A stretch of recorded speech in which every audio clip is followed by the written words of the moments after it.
gala? Ay, ko pa tayo. Uy, tara! Tara na!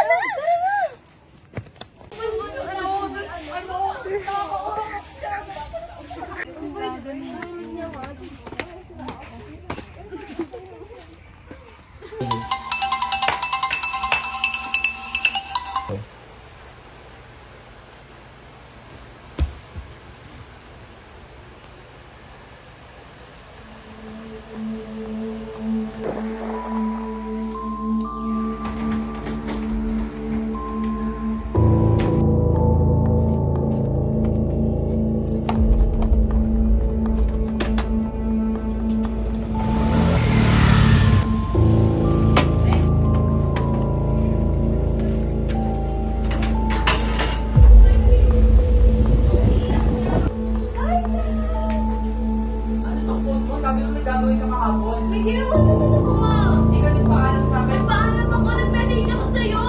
Parang kasi pinapaldos mo, tapos pinipili mo sila kasi sa akin. Kala mo naman ibang tao yung kasama ko kahapon. Ano bang gusto mo? Gusto mo maghiwalay na lang tayo?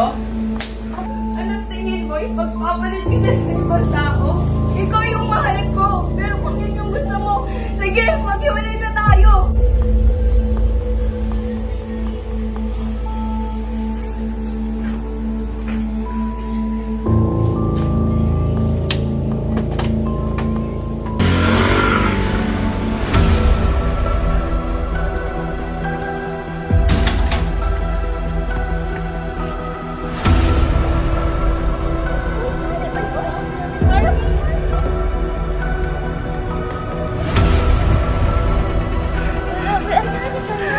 Iyon niya na talaga ako.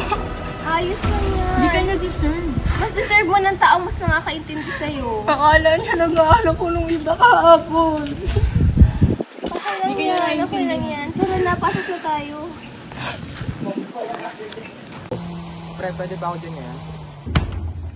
Oh, bakit pre? Free? Oo naman. Sige, salamat. Papunta na ako. Sige, ingat. Ingat ka ha.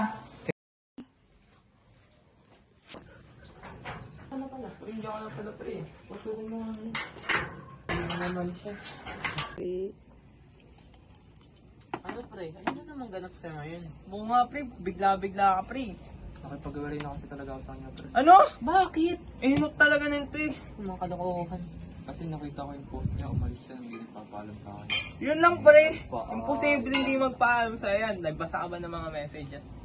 Hindi pre, kasi pumunta agad ako sa bahay nila nung nakita ko yung post niya. Sira ulo pala to eh. Ewan ko di. Tingnan mo kaya ngayon kung may message siya.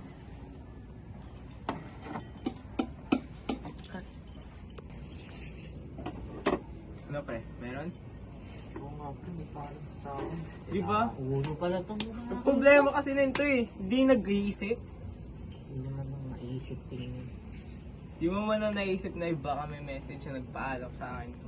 Pinangunahan kasi ako ng galit ko pre. O yun nga problema sa'yo pre. Nauna mo yung emosyon mo. Paano naman si Harvey? Yung nararamdaman niya, yung sinabi mo sa kanya kanina. Hindi mo na yung nababalik. Pero pre, kung papabalikin ka sa nakaraan, anong gagawin mo? Oo nga pre.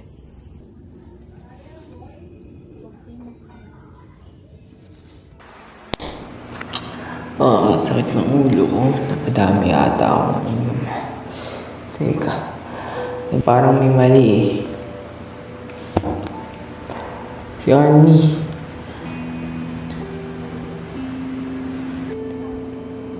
Ito yung nangyari kahapon.